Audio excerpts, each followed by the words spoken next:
Hey everybody, good to have you here.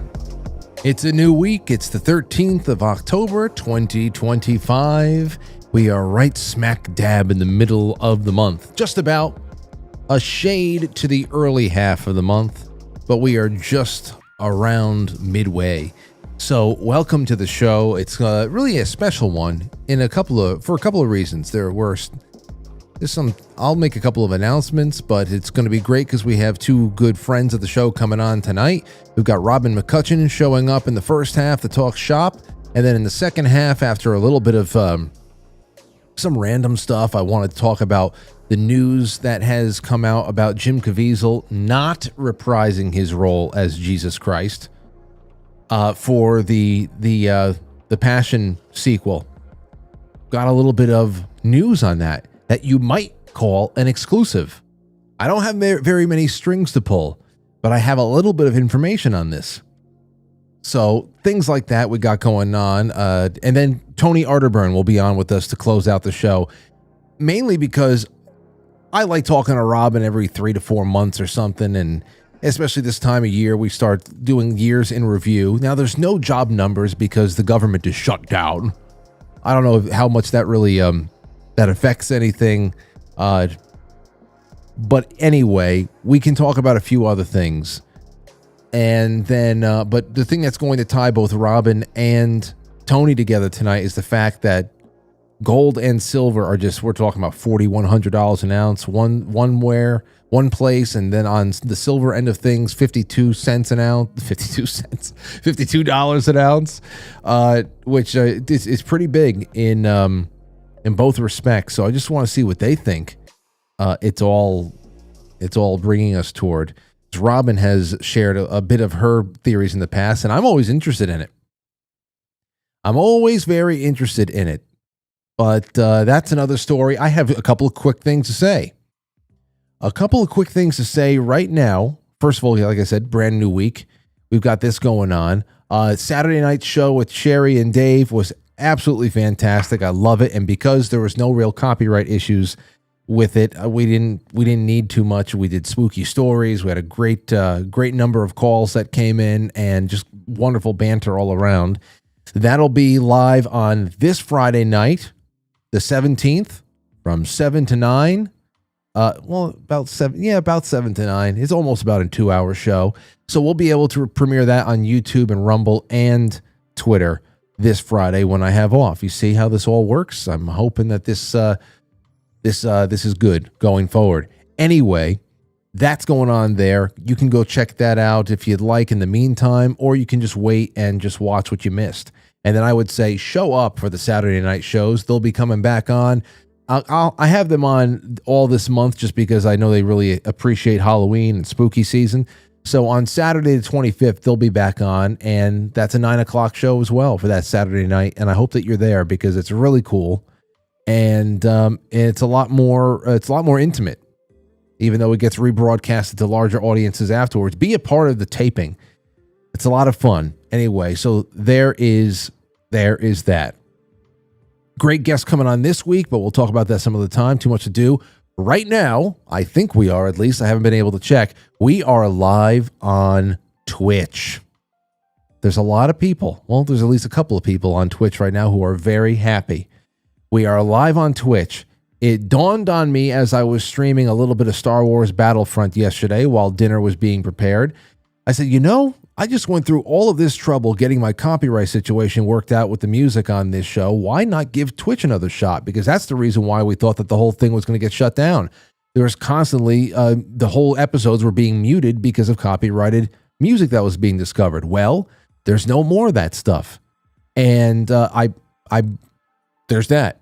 So I believe you can, and that's the other good thing is that since I started spiffing up the Twitch over there, I think it's monetized too. So you can actually send bits. I guess that's like a super chat through Twitch or something like that. It all shows up on Streamlabs. I'm seeing everybody in there, Viola Girl and Jeannie and B. Kilos and Bill Cooper. A lot of people are like, oh my gosh, we're back. Well, look, it's not because I didn't love you. Twitch was very important, especially to people like Albert. It's not because of any other reason other than I'd rather have a nice purpose for a 10,000 subscriber channel than just have it implode for no reason. So now we'll be able to do the nightly shows over there and some gaming. So you take it up with whatever, I don't know. Also, on another end, we are 25 subscribers away from hitting 103,000 subscribers on YouTube. There are at least 25 of you out there who are watching who are not subscribed. Let's make history in the next 5 minutes. You can unsub later if you want, but just for the purposes of this broadcast, let's just for a moment touch the tip of our tongues to the nipple of triumph. Shall we? 103,000 subscribers. We're only 25 away. I know that there is a lot of people who watch who aren't subscribed. So just hit subscribe. And that's how that'll go. We'll see at what point tonight we hit it. And if we don't, then that's just pathetic. That's just so pathetic. I gotta give it to us. It's that's just terrible. So there's that. I don't know. Is there anything else? Oh, yeah. Here's a nice happy-go-lucky story for you. Kentucky nurse gives CPR to raccoon that is drunk off of moonshine. Have you seen this? Have you heard about this? Yeah. Come on. Misty Combs from Kentucky stepped in to help when a family of raccoons got into some trouble. That morning at work, someone had said, "Hey, there's a raccoon that's acting strange out in the parking lot." Sure enough, here was this big raccoon running around the parking lot, and it was making like a chitter-chatter noise. And we were like, what is wrong with this raccoon? He went over to a dumpster, which just happens to be behind Kentucky Mist Moonshine. And you know, that maternal instinct in me was like, I'm going to give her babies. So I grabbed a shovel, and I really didn't even think about it, but I just grabbed it and like sort of like threw her baby gently now. And I gently throw babies myself. It ran over and joined its mom. Well, we noticed there was another baby in that dumpster, but it was underwater. Oh. And I said, oh my gosh, we have to save it. Every time I would try to get to it, I would just push it more underwater. So one of the ladies that was with me, she pushed it to me with the shovel while I leaned as far as I could over in the dumpster, and I grabbed it by the tail. Yeah. And when I grabbed it by the tail, it was soaking wet. It reeked of moonshine. Oh. It had a lot going on, but it was full of water. And I just all of a sudden, I was like, I've got to do CPR on this little raccoon. Not only did my maternal instincts kick in, but my nursing instincts kicked in. Now, I have no idea how to do CPR on a raccoon. And believe me, a lot of people told me I have no idea how to do CPR on a raccoon, but I did my best at that time. And the world is a good place because of people like her, by the way. It's only a good place because of people like her. It actually worked. It's coming down. Come on, baby. Come on. That thing's licking its lips. It's like, what the hell am I doing?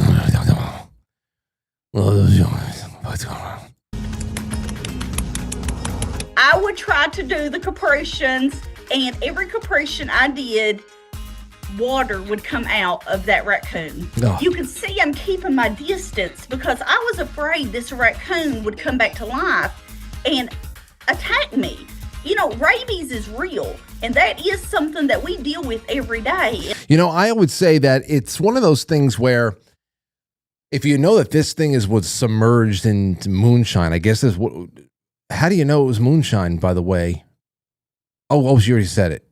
Either way, if you know that this thing was like really just drunk, then all you want to do is just make sure that's not drowning. And then it's not going to have the coordination. It's not going to have the sobriety to be able to get you. But wow, I wouldn't have been able to do this. I really would not have been able to do this. What a great story. Anyway, that's what we have for you tonight. Hope that made you feel good. Let's get this one kicked off. When we come back, we're going to have Robin McCutcheon joining us near the top of the hour. near the top of the hour. So don't go anywhere, my friends. Away we go. What is your reaction when you see Halloween celebrated? Whenever Halloween time starts coming around, you see the pumpkins, see the mother with her little girl putting the witch's hat on her and the little pumpkins. You see the candy, you see the Halloween pumpkins, you see people decorating their pumpkins, all these symbols of death. You know, there are people out there who don't just celebrate Halloween with trick-or-treat candy. This is a religious holiday to them, and they are taking innocent human life. I can't say, go ahead and have Halloween pumpkins. It doesn't matter if you're participating in Halloween, even if you're not a Satanist. You know, if it's just pumpkins, it makes me sick. Horrible, demonic pumpkins. And I think it's quite ironic. Pumpkins, ironic. Pumpkins, trick-or-treat. Pumpkins.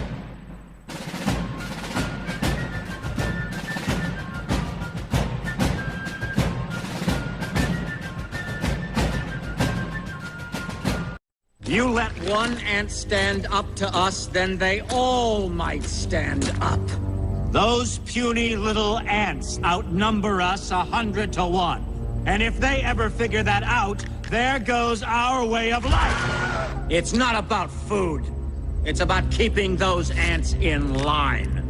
That's why we're going back. Does anybody else want to stay? Let's ride!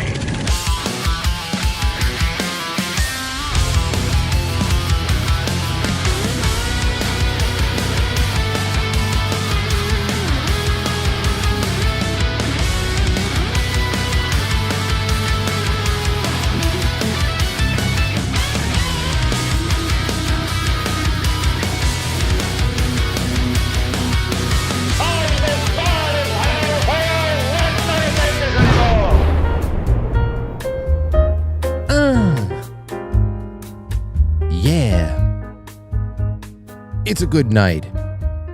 We are 15 away from hitting 103,000. 15 people out there in YouTube land. Hey, so tonight I'm going to be giving away. I have all the names up until this weekend. I took everything from over the weekend and I put them into the name picker. We have 63 names that are in the running now for the Super Cozy Basket, which is going to include a lot more than what you have right there. All the books and the socks and the blankets and the Quite Frankly coffee, the Quite Frankly mug. There's Verso in there.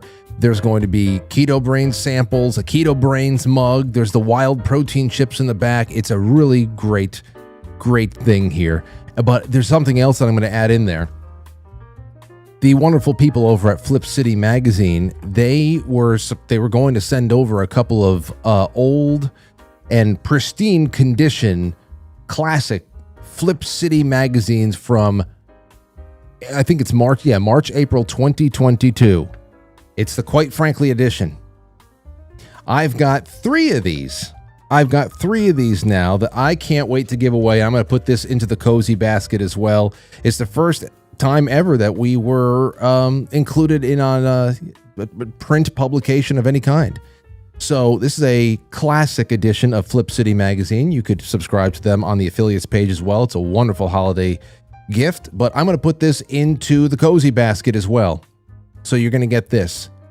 So if you send a super chat on QuiteFranklySuperChat.com, on YouTube, the Rumble Rants, and the Gold Pills, I will be adding them into the running tonight. And I also have 2 more Flip Cities I get to give away now. It came a little bit late, but it's all right. We can do plenty with that. All right. So now listen, everybody. It's so good to have you on. So good to have you on. I have a wonderful friend that is joining us in just a moment. Her name is Professor Dr. Robin McCutcheon, Marshall University, Professor of Economics. She is a longtime friend, longtime teacher, and I always learn something new when she's on. And you know what? She is a fan favorite, that is for sure. And I just wanted to bring her on a little bit here, since it's if she's in the waiting room, I'm not going to let her wait. I can just get a couple more minutes to talk with her. Doctor, how are you? I'm good, Frank. Thank you so much. That raccoon story really made me laugh. Good. And you know what? And that raccoon couldn't have been saved by a nicer soul. That's right. That's it. So how's everything been going with you? It is a new school year. I don't think we've spoken since, I don't know, it might've been late spring, early summer, whenever the last jobs report came out. How's everything been? It's good. Good. The semester is rocking on. Students are getting sick. It's good. It's normal. It's normal. You know, you're just back to the way it was. I before we get into everything else, because there's things going on around the country, I think it's really interesting, especially all of the economic stuff, which for the normie out there, it really is just all background chatter. The average person in the United States doesn't understand that there is anything of real value to gold and silver outside of, jewelry and all that. And that its movement actually has some kind of a tie-in to a real world condition that might be building. And then the real question is, what are we building towards and who's controlling that transition? But we'll do that in a second. I wonder, just as a professor, being on college campuses, and now just getting out of the month of September with the assassination that taking place on a college campus, and then the weeks of response that was so mixed and extreme from one end to the other on college campuses and on streets of America, of the United States. I wonder what your thoughts on the whole thing was and how you saw your students respond. My students were deeply affected. Most of them knew about Charlie.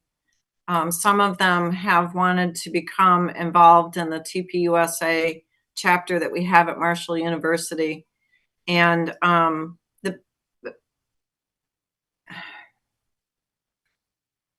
it was like losing a best friend for them. They felt very close to him, even if they'd never met him before. The professors didn't say anything to me. I'm not even sure if they noticed, but the students were deeply affected. There were students who came up to me. Let's see, he was gunned down on the 10th of September, and I think that was a Wednesday afternoon. So it wasn't until Friday that I saw my students the next time. And, they're the freshman students. Some of them had TPUSA chapters in their high schools. So they were mourning.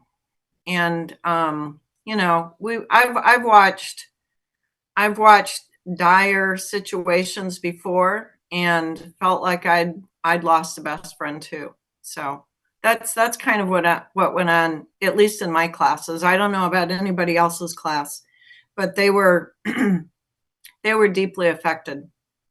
It really makes you wonder. Like I said, you don't know. There's nothing really compare it to. At this point, you can talk about major, some of the assassinations from the 1960s and what that did on a cultural level when you have civil rights leaders or a president, presidential hopefuls. And then, just last summer we had a near miss, and then you and I talked about, and many other of my friends, we've talked about, what do you think was really hanging in the balance? One road taking, you want to talk about a fork in the road, crazy stuff right there. But you got away with it and nothing happened. And everybody, and because nothing happened, everybody was comfortable enough coming up with their own theories about how, that all played out and whatever the hell else. But this is pretty definitive. And yeah, there are still theories and people split on the who, what, where, why, when. But yeah, I have to imagine, especially for the generation that you are teaching right now, it must be close to a JFK kind of a moment. Well, several of them who are a little more wise in the way of history had compared it to their JFK moment. And I have a couple of non-traditional students old enough to remember when Ronald Reagan was shot. And so they were comparing that to that particular incident, even though Reagan actually made it through.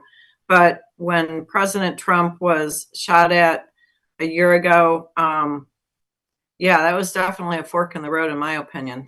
And I'm glad we took the right fork. Yeah. You know what's crazy is that there's a lot of people I've met in this audience over the years watching that whenever we talk about red pill moments and when you started, when you had a paradigm shift in your life where you just saw things differently and all of a sudden you can't go back to seeing things the way it was. There's quite a few OGs. There's quite a few original gangsters in the audience who knew that the country was being operated in some kind of a clandestine black hand kind of a way since JFK, that was their moment. And then of course many more, 9/11, and then you go on up. And it's crazy because there's going to be a lot of young Gen Z who have seen this and are now forever going to be like, that's what I knew. And this is going to be the first big deep dive because baked into this whole story is really ridiculous transcripts coming from the FBI that is trying to pretend to talk like a Gen Z kid. So like anybody from that generation that's reading these transcripts is like, are they trying to talk like us? And it's so it's just so odd. And that's an interesting perspective that obviously we're on the outside looking in on that. But this is definitely going to be a watershed moment for a lot of them. Well, and the conspiracy theories that have bubbled up around it. I mean, I'm highly entertained. And there are a few of my students, even my own son has called me up and said, I want to talk about all these conspiracy theories going on with Charlie Kirk. And I'm like, okay, let's chat, let's talk. And, but it's, selfishly, it's been the talking with students is the best part of my day. And, when you can get to know them as people, not as numbers, not as a student number, but just as people, they become much more interesting. And it's good to build a rapport, even on the back of so dire a situation as Charlie's was. Yeah. Yeah, that is one. That's actually a big part of the reason why I loved coaching over the course of 15, 16 years. You're teaching kids the game, a game that you love, that there's a lot of analogy for life and how, you want to challenge young human beings to see, what do you got inside of them? Other kids you just want to keep safe. And then, but it's also, it's all the little quiet moments, the quieter moments in between all the plays where you're sitting on the bench and everybody's just watching the game and kind of yucking it and cracking jokes, and you hear about what's going on in school and how they perceive things on the field and off the field. And it's really incredible there too, because not only do you get a little bit of an understanding of what would be a better approach to teaching them a new concept, but also to see, how much on the same page are you? Is there just a language difference? Because, there's always lingo that separates generations, but perhaps the message is the same once you get past that translation part. Well, I think it's not just the language. It's not just the words that the younger generation uses. They also, somewhere in their mind, they see people over the age of 30. They're sitting at the age of 18, 19 years old, and they see people over the age of 30, and there's, in their heads, there's a generation gap. They're talking with an older person, and emphasis on old. So, a lot of times I imagine they're looking at me thinking, my God, she's ancient. So I end up making a lot of jokes like, well, when Adam Smith wrote his book, The Wealth of Nations, back in 1767, I was just a kid back then. And that gets snickers out of students. But when they see that you can be human too, and maybe reach out beyond the barrier of age and language and just show them that you care about them, that, I really have my students' best interests at heart. I know that the road is not necessarily easy. I know that the concepts that I'm teaching can be tricky and difficult if they don't put a lot of thought into it. But I also know that down the road, the class that I'm teaching is going to come back and help them. And I think that there are a larger number of students that over the course of 6 or 7 weeks, it finally penetrates their brain that they have a professor in front of the room who actually does care about them as humans, not just as, a one-off number on a page. Yeah. Well, so, Charlie, we'll miss him. He's irreplaceable. But the students, I'm encouraged because the students will pick up the slack as they walk through life. There will be millions of Charlie Kirks now. I'm happy to hear you say that, because over the years I've known you, you've shown nothing but encouragement over what you see every day. And that's in knowing that you are one voice in the woods, that you can only improve on the next generation's chances for success one small classroom at a time. But still, it's you got to extrapolate, and you got to think about this. Has to give you a lot more of an understanding of what you need to kind of, I don't know, make the ground fertile again. And I think that's definitely happening, and you can see it more and more. The real question again is whether or not the rate at which we are awakening and becoming a little bit more involved and a little bit more cognizant of things, is that going to match or outpace before some kind of big end game is reached when it comes to world governance, when it comes to any kind of big financial collapse, some false flag, some Patriot Act 5.0. I don't know what the hell it is, but that's what we're going toward right now. I'd like to just get your roundabout thoughts, especially now that we see that gold and silver are at all-time highs at the same time, which is usually not the case. And I don't know too much about why that is and what this could mean. So that's why I like talking to people like you. So what do you see about all that? Well, I think there are a couple of things. I think the first thing is that there are a lot of people who, since COVID came through, so in March 2020, when President Trump wanted to pass his CARES Act, and he really only wanted, what did he want? $2 billion or something for the CARES Act. And, before you know it, we're up to $7 trillion. So they pumped $7 trillion plus dollars into the economy. And the only thing I could think of was, wow, that's really going to make inflation go up. That's really going to depreciate our dollar and devalue it big time. It's not going to happen right away. But when that money starts sloshing from the banks out into the economy, that's why better watch your wallet. And when people see that their dollar buys less and less and less, and they have to work longer or harder or more jobs just to continue buying the same level of groceries or whatever, most of them start looking around to see, how can I protect the value of my dollar? Now, we've talked before about gold and silver, and I know you've been talking about it extensively for a lot of years.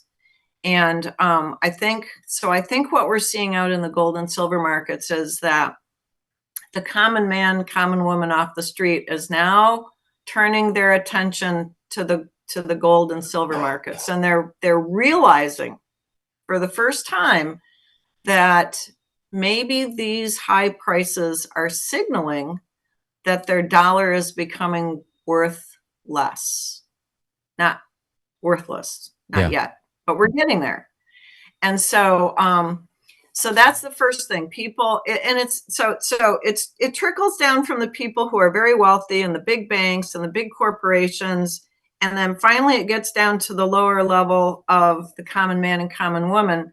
And we're at the point now. So that's the first thing, inflation or a depreciating dollar. And then the second thing is that something that gold and silver dealers have been warning for years, like at least 5 years, maybe more, that the the bullion banks, the mints, are going to either run out of silver and gold, or they're just not going to sell it. And so what we're seeing around the world, in fact, I just picked it up off, I just picked it up off the internet today. The Australia's Perth Mint, has fully suspended all sales of silver products. That was today. I'm seeing that, Robin, mirrored all over the place, and even though, because the last time you were on, we were talking about the job numbers and all that other stuff, but your predictions when we were talking about gold, you were talking about in particular that your predictions were that whatever the globalist financial objectives are, it's going to be countered by local minting of precious metal backed money. And I didn't know how all of the recent movement with gold and silver played into that, especially because you hear it seems like national governments are the biggest buyers right now. So yeah, people have been stacking. Yeah. Okay. So balance that off with us with, what people are doing in locality as individuals, and now the rush for national governments to not only grab everything up, but lock everything down. Well, so again, there are a couple of tendrils in this. The first one right off the top of my head is that the BRICS consortium, the Brazil, Russia, India, China, South Africa consortium, now has more than 120 nations that are glomming on to their new financial system. That they've rolled it out, they've tested it. It's called the bridge system. They're using I think what you might call a stable coin.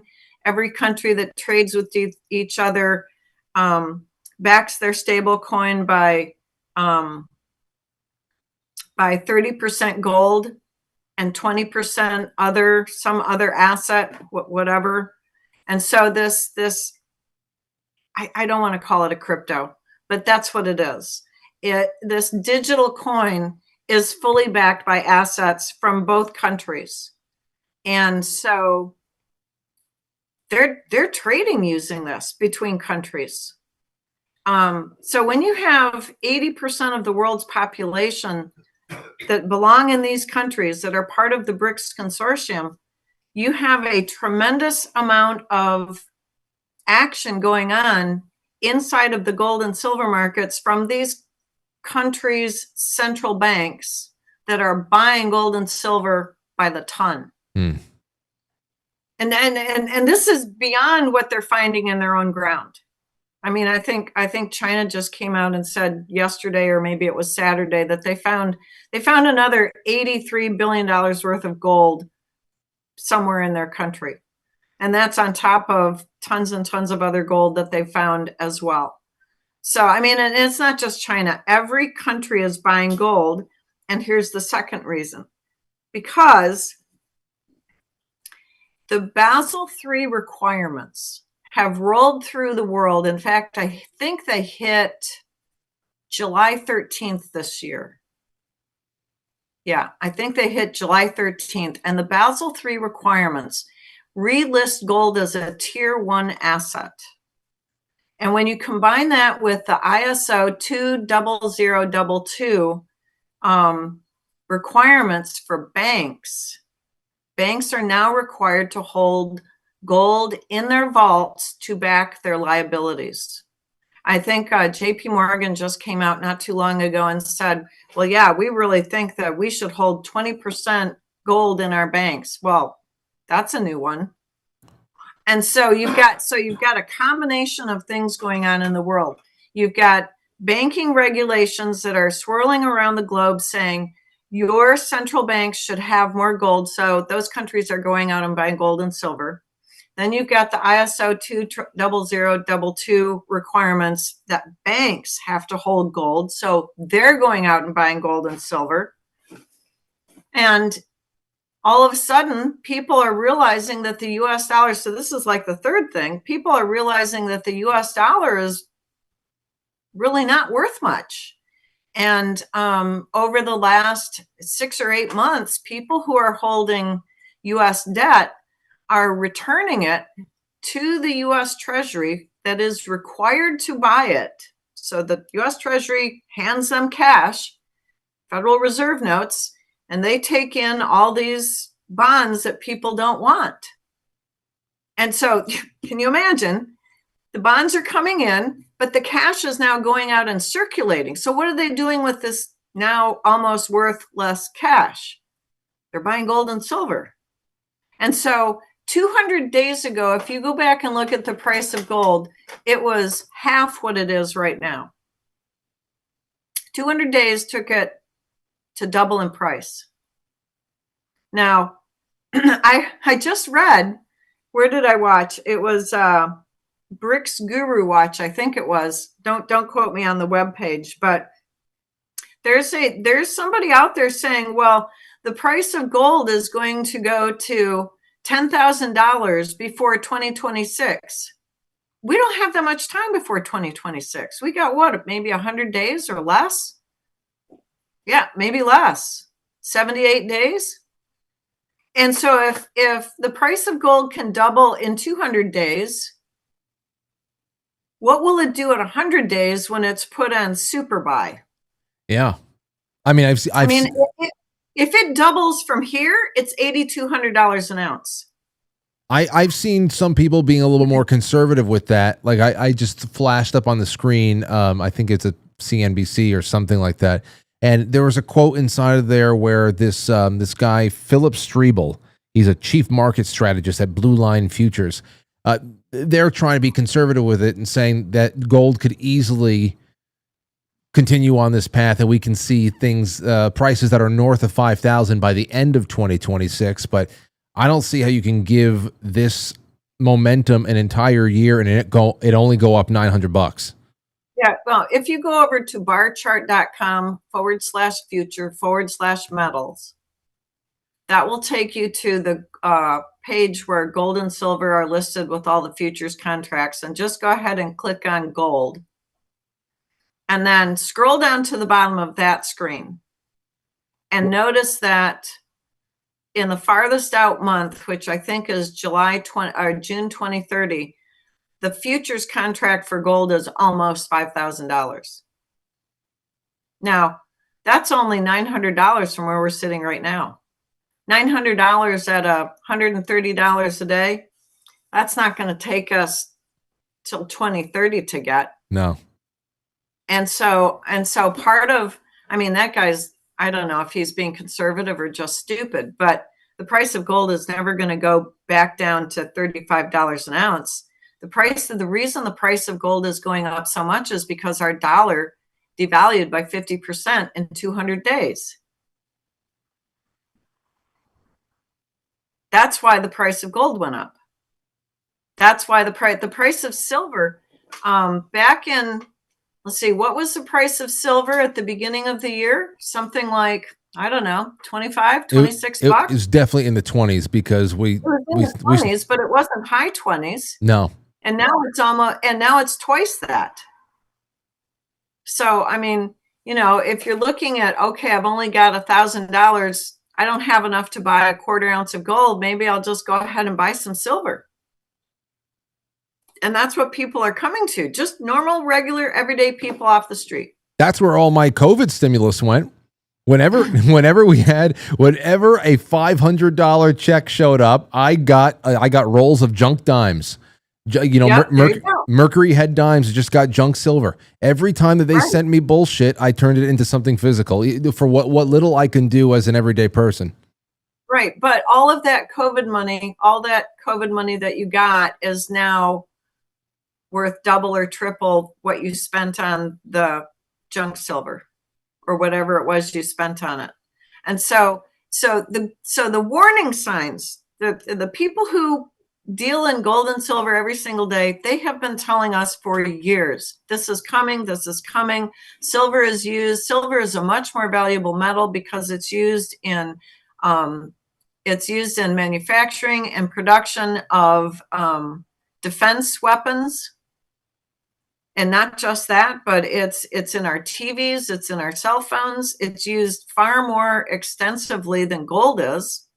And there are some people, I know it's going to sound crazy, but some of the people I've been listening to are saying that the price of silver could exceed the price of gold because we use it too much and we don't have enough supply. So when supply is fixed or non-existent, the price, just a little bit of push in demand will raise that price exorbitantly. You know, so this is telling the world what gold bugs have known for decades, that the more government prints money, the more worthless the money becomes, and the higher the price of gold and silver goes, because people with some common sense are going to buy something that will retain its value. And I know that Ben Bernanke called gold a barbarous relic, and I thought, well, you ass, you got a Fort Knox full of gold. And if you even think about it this way, back in 2020, when President Trump put the Federal Reserve up underneath the U.S. Treasury, the value of the gold we had in Fort Knox was valued at $42.22. $42.22. That's not the market value of gold. So if you want to find a real market value of gold, take the 37.6 or 7 trillion dollars that we owe and divide it by the number of ounces that we have in Fort Knox, which is estimated at about 2.3 million. And you get a number somewhere in the nature of $145,000 an ounce. It makes sense because, well, I mean, even just on usdebtclock.org, they have just rough ballpark estimates of what a, untainted ounce of silver is, and it's been somewhere around $4,000 an ounce for a while. That's silver, and gold is just. Wow. Gold just broke $4,000 an ounce of gold. So you're telling me that silver is where gold is, where should be where gold is right now. Then gold should be close to $20,000 an ounce at least. Right. I don't know. Exactly. Yeah. So my thought is, if gold doubled in value over the last 200 days, and nothing changes, we don't go any faster, then sometime in early 2026, gold is going to be worth $8,000 an ounce. That's doubling. Okay, wait. You know what? And I'm glad that we went in this direction here, because now I got the bigger question, and thankfully you're an economics teacher. Just like with crypto, when we say a Bitcoin is $100,000, gold is $4,100 an ounce. We're still talking about, we're giving these things value based on what we all are fearful is quickly losing its value and becoming obsolete. That is the US dollar. So when, I understand here that the real thing is that we're all thinking catastrophically. If little people, if people, upper class people, whatever they are, I understand the concept of in economically unsure times when everything is debt based and there's really nothing of physical value backing our currency, then for you to lose all of the worth of your labor, your savings over the years, to put it into something like a sports car and lock it away, to put it into a safe worth of silver and gold or whatever it is, it's a store of value. It's something there that you can say, this is mine, even if the paper that I am using to go buy bread right now completely bottoms out and gets torched in some kind of hyperinflation state.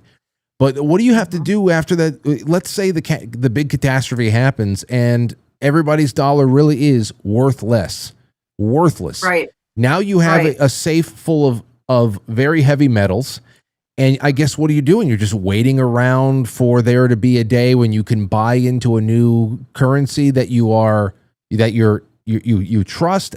It really is a shitty situation to be in one way or another, because you think about that transition time between a dollar that was, the world reserve at one point, and however long it takes for a new currency to set up. It's going to be set up by the same people who ruined the first dollar. Are you really going to exchange your metals for whatever the hell the new thing is being printed. Explain that. Here's a little bit of a silver lining. This is my opinion. This is the direction I think we're going. We've got 80% of the world's population is stopping using Federal Reserve notes and U.S. debt. They're shifted their whole financial system in a different direction. The people who haven't just yet are the European Union, the British, the Canadians, us, the New Zealanders, and the Australians. And what did President Trump sign into law not too long after he got into office? It was 3 separate bills. One was a cryptocurrency bill. I think you're going to have to probably look it up for me because I don't even think I have it on my plate anymore. But he signed 3 different bills into law that when our Federal Reserve note becomes completely and totally worthless, is going to take us in a direction of a gold-backed, silver-backed currency, a true U.S. note, not a Federal Reserve note, which is not a U.S. dollar, even though we've been calling it a U.S. dollar since for a long time. But the direction that we're going is the people who were running the Federal Reserve are going to be put out to pasture. The Federal Reserve is already under the umbrella of the U.S. Treasury. I suspect that at some point the IRS will just go away because President Trump has instituted tariffs and we'll have an external revenue service. And so at the point where people are losing their shit because their U.S. dollar, they now need 40 or 50 of them just to buy a loaf of bread, people are going to be clamoring for a financial system that is responsible and is backed by sound money. Okay, hold on. I got some stuff. A gold-backed currency. Okay, well, I signed for you. These are 2025 bills? But right after he got into office. Well, I have something here. 3 crypto bills signed by Trump in July. Is that soon enough, or are you thinking sooner in the year? I thought it was sooner, but time passes at a different speed for me sometimes. Well, there's a July 18th one that establishes a federal framework for stable coins, requiring issuers to back assets with U.S. treasuries or equivalent reserves, potentially including gold, to maintain, Right. Then there's a Digital Assets Market Structure and Investor Protection Act. That's part of the Crypto Week package. It facilitates mainstream adoption of digital assets as alternative currency, instability with provisions for asset-backed tokens, so gold referenced. And then there's a second one, FIT 21, Financial Innovation and Technology for 21st Century Act, complements the above by clarifying regulatory boundaries for crypto trading and innovation, prohibiting Fed-issued CBDCs, and enabling gold-backed or dollar-pegged digital instruments to serve as emergency liquidity in collapse scenarios. Is that it? Ta-da. Okay. Yeah. Like I said, time passes differently for me sometimes. But something else that is coming around in February, I want to say somewhere around the 1st, but sometime in February, people who have 401ks or IRAs will be able to also I know I'm going to mess this up, so apologies ahead of time. But people who have 401ks and IRAs will be able to trade gold and silver using those monies. Now, what is that going to do to the price of gold if it hasn't already gone over $8,000 an ounce?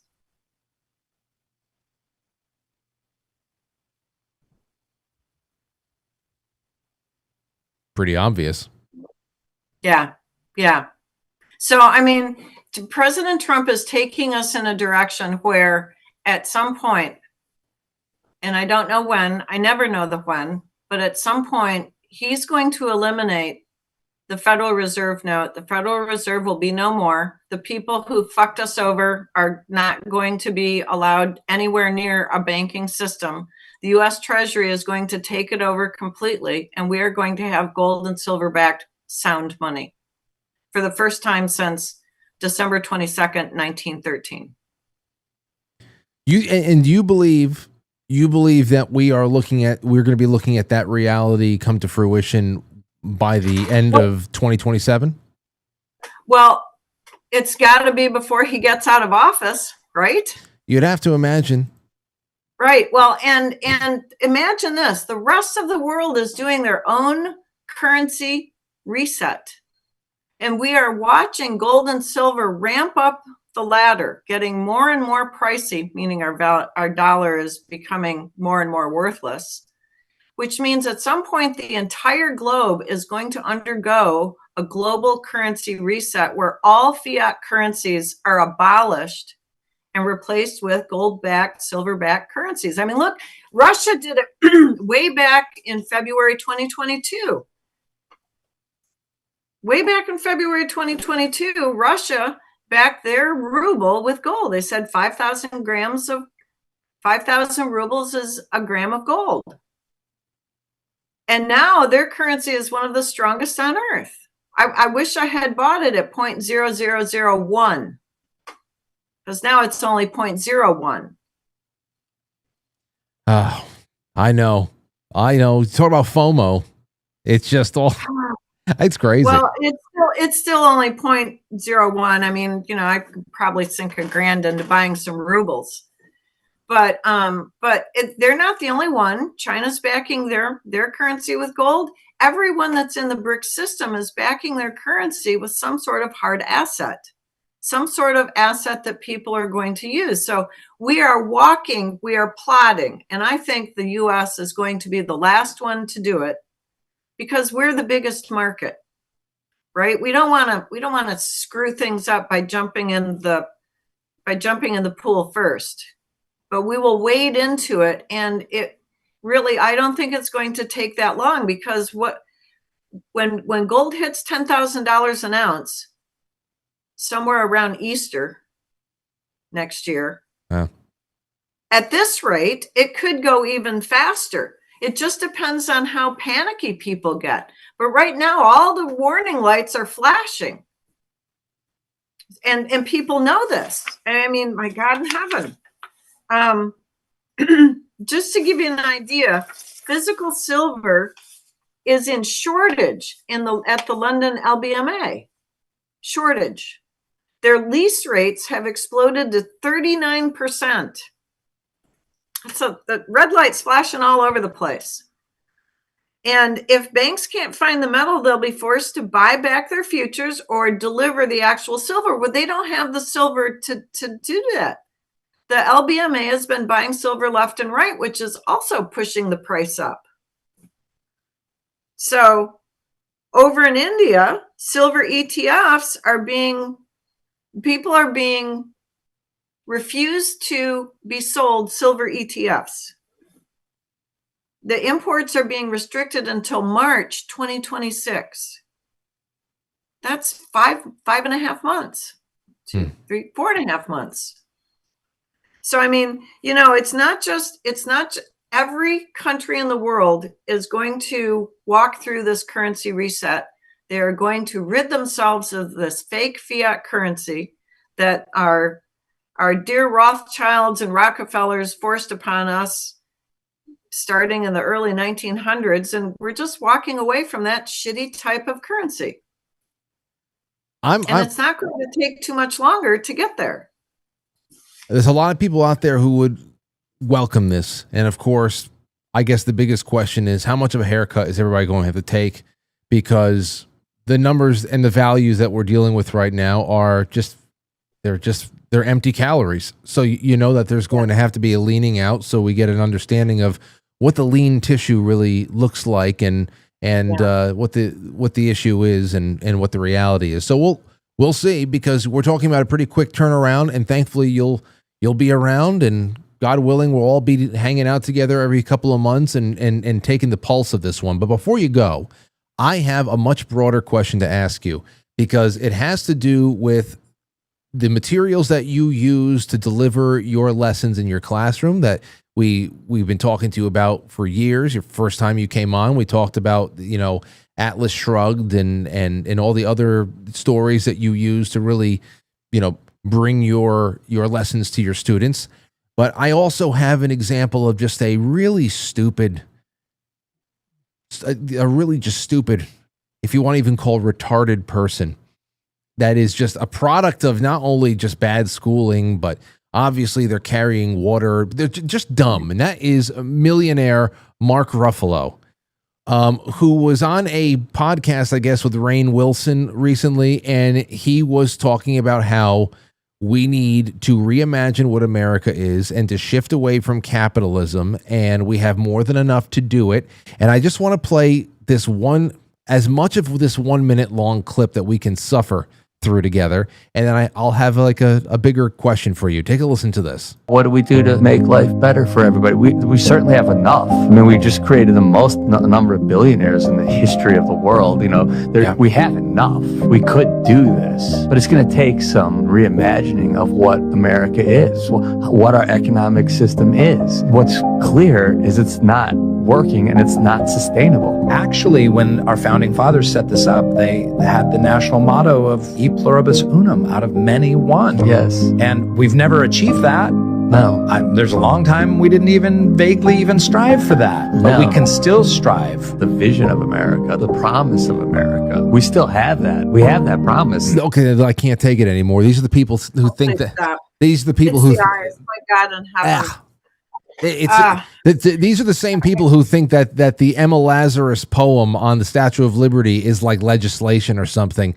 The whole E pluribus unum thing, bullshit. Please don't talk about the founding fathers. But still, here's my question to you, and then you can just take wherever you want to go. Everything in this country is welfare, including most. You look at every government job that's been created outside of constitutional order. It is welfare. We are stolen from in obscene ways. It is going toward nothing that is useful, though. It never really gives us anything good in return. I don't know. Maybe you can tell me, because this is I don't know. He has to be in his 50s, this guy, but he is literally 11 years old. If this is a capitalist hell, if, according to Mark Ruffalo, if we are in a capitalist hell, even though I don't see anything that is free market about anything we live through, if this is capitalist hell, what does the world they want look like? What is the world? North Korea. They want North Korea because, that's the perfect communist. Oh, wait a minute. They don't want North Korea. Well, maybe they want Cuba or Venezuela or Zimbabwe or South Africa. I don't know what they want, but I'm pretty sure Mark Ruffalo needs to just stick to the scripts that he's being given and let him take his hundreds of millions of dollars and go spend it where he wants. But, just because we created more billionaires doesn't mean everybody is better off. I'm not. And you're exactly right, Frank. We don't live in a capitalist country. We don't even live in a free market country. We've got so much socialism in this country. It's been shoved down our throats even more over the last 4 years that look, my 9-year-old grandson has more intelligence than Mark Ruffalo does. My 9-year-old grandson actually knows what merit and earning his way is all about. Mark Ruffalo, as far as I'm concerned, has spent 55 years getting brainwashed and propagandized by the very echo chamber that he lives within. Maybe he thinks that character he played on the Marvel movies is actually who he really is, the brilliant Dr. Banner. but I'm sorry, but I just, I have students who are just as stupid as he is, and they're half his age. Because they have been so brainwashed and propagandized by our media and by our movie and entertainment industry that they don't live in the real world. They don't understand. They have no idea that what's coming out of their mouth is idiocy. It's crazy though, Robin, because when children that are in your classroom over the years, when they hear 50-something-year-old dimwits who have like Mark Ruffalo and Rainn Wilson sit down together. They're millionaires. They've done well for themselves, and they're talking, with their ruffled up. They wear their homeless people clothes, I guess, to be ironic and downplayed, and their hair's all fucking messed up and shit like that, and they just want to make them and when they talk like dribbling idiots, I think that for younger kids coming up through high school and college, when they hear older rich people talk like children and they can actually understand it, I think maybe that right there is what attracts, makes. I don't know who benefits from that the most, but that's why these Hollywood dimwits need to be mocked mercilessly, because they give a lot of people really ridiculous expectations of what's even a logical thought. Like Rainn Wilson, somebody out there, some child out there has listened to this exchange and now has a new line they're going to drop about the founding fathers and e pluribus unum. And it has nothing to do with reality of what they set up for us in the 18th century. And how. Well, let me give you an example right out of today's classroom. In my comparative economic systems class, we're looking at intellectuals. There was a book written by Paul Johnson in 1988 called Intellectuals. And the first intellectual in the book is the godfather, the grandfather of all intellectuals, Jean-Jacques Rousseau. And after digging around in this guy's background, Paul Johnson does a really good job of outlining what an imbecile this guy really turned out to be. But then I had a student who said, well, wasn't Thomas Jefferson, when he was writing the Constitution, using some of Jean-Jacques Rousseau's ideas, like, government should control public schooling and help raise children? And all I could think of was, all right, you read the chapter, you realize that the Rousseau was an absolute imbecile, that he was the sponsor of all of the communist drivel that started coming out of Europe starting in 1767 and going forward. Marx leaned upon Rousseau's theories of political economy. And so we get a whole genre of socialism and communism, and we can see now, almost 2.5 centuries later, just how those political ideologies have totally ruined and decimated countries one after another after another. And I have a 20-year-old sitting in class thinking Rousseau is the most brilliant man on earth. Well, because he can't see the forest for the trees.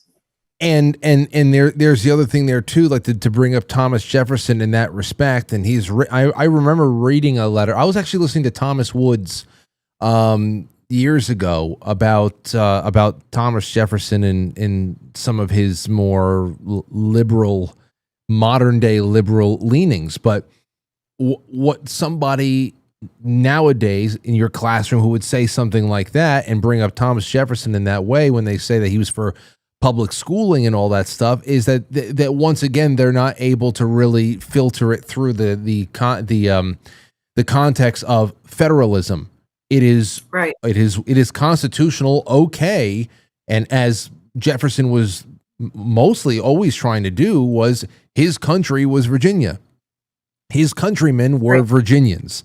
So right. when you talk about Jefferson and being a proponent of public schooling, he's talking about Virginia state bills. He's not talking right. about one uniform educational law for the entire union. They can't. There's right. that context of even federalism is totally warped. Right, and a big part of the problem is, like Mark Ruffalo, my student could not put himself back inside of the shoes of someone living in the middle of the 1700s and have any kind of a concept of what life was like back then. They're clueless. They cannot imagine it. And maybe Jefferson had some very liberal ideas, but he was not one of the working poor, was he? And neither is Mark Ruffalo. Mark Ruffalo is sitting there on millions of dollars. You know, he drives around in a Lamborghini. He doesn't have to worry about how he's going to pay his electric bill or his water bill or how he's going to keep a roof over his head. Mark Ruffalo is so far above the common clay of everybody else walking around on Earth that he's absolutely fucking clueless about how the rest of us are trying to just get by. Imagine a new country. Okay, where are we going to start? How are we going to do this? What constitution would you like to use, Mark? Oh, and if you're going to write it, what are you going to design so that it benefits everybody? It's we'd be dogs. I don't hear any of that kind of crap coming out of the Hollywood intellectuals. Yeah. Well, they just want to be patted on the head. They want their belly scratched. They don't really want to get into the weeds. They just want to remind people they have really great altruistic ideals that they want somebody else to find the way to put together the inner clockwork to make it work.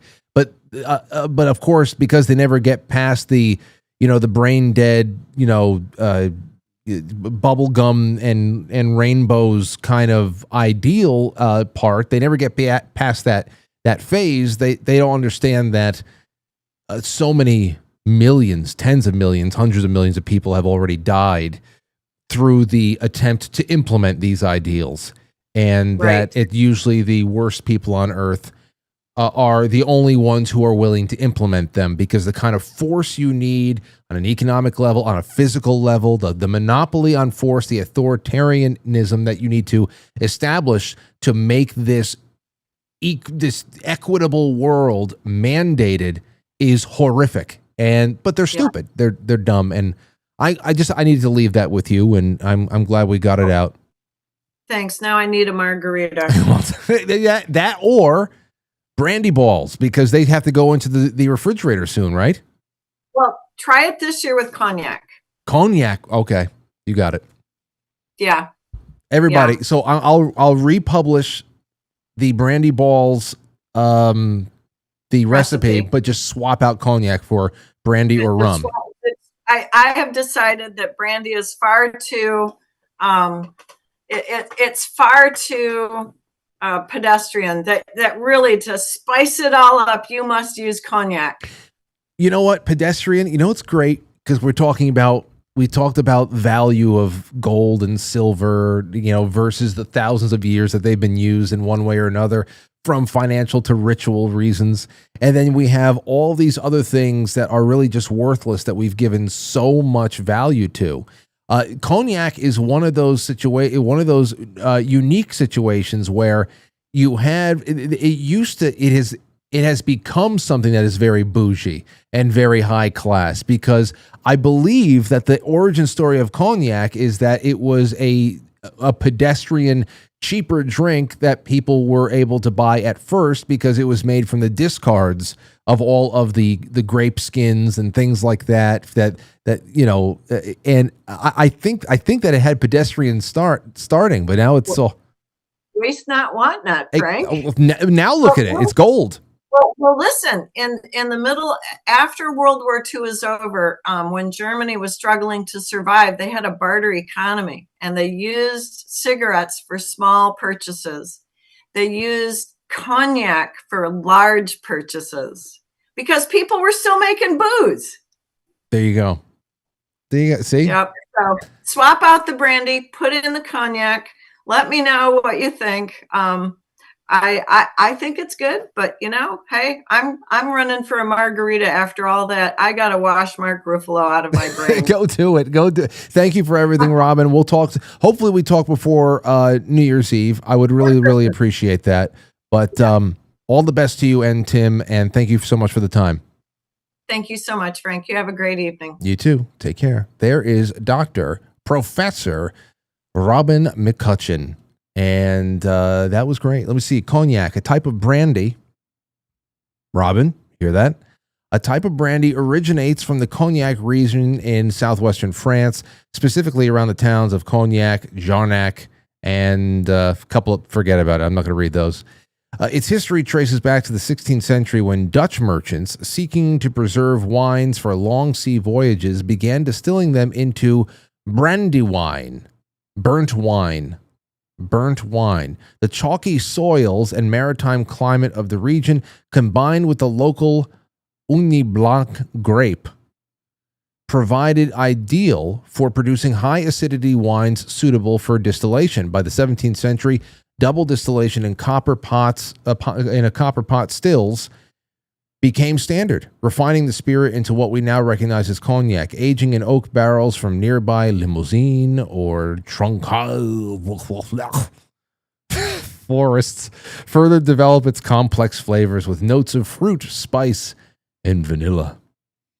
The French government formalized production in 1909, designating cognac as an appellation something, meaning the only brandy produced in this region under strict regulations can be called cognac. So what I read that it was essentially started off as something that was a little bit on the cheaper end of things, discards, and then just became a delicacy. So there you have it. And that's what Robin wants you to swap out the brandy, even though cognac is technically a type of brandy that I didn't know that.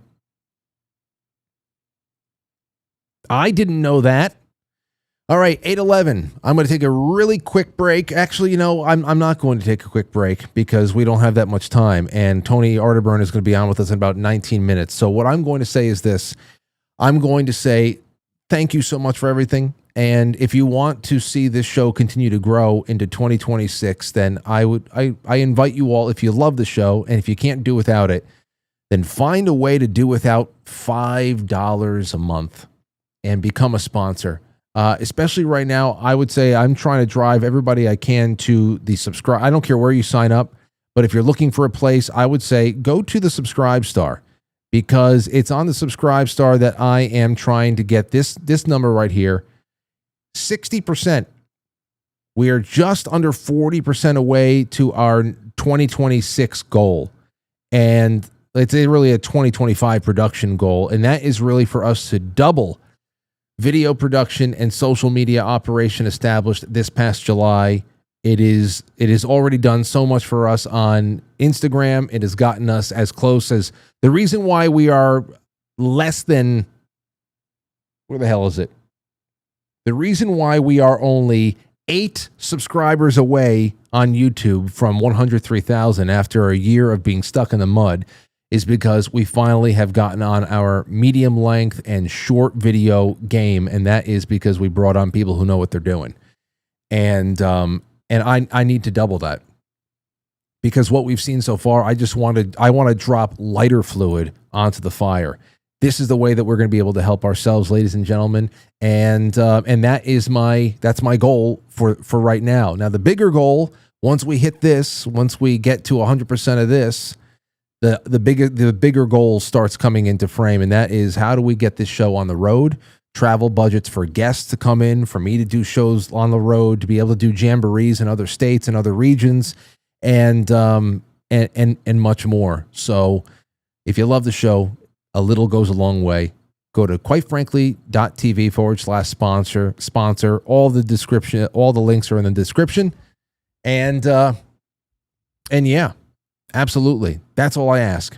And for now, I've put all of your names into the running for this basket. Let's get to our super chats, and we'll take a little bit of time to read the rest of this news over here. Stowstube, thank you so much. I got that. Jeannie, Yankee fan, she's going nuts right now on Twitch, and looks like she's given about a dozen.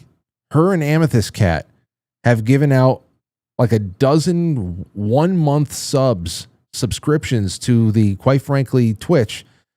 They're having a big party over there. There's like, what was it?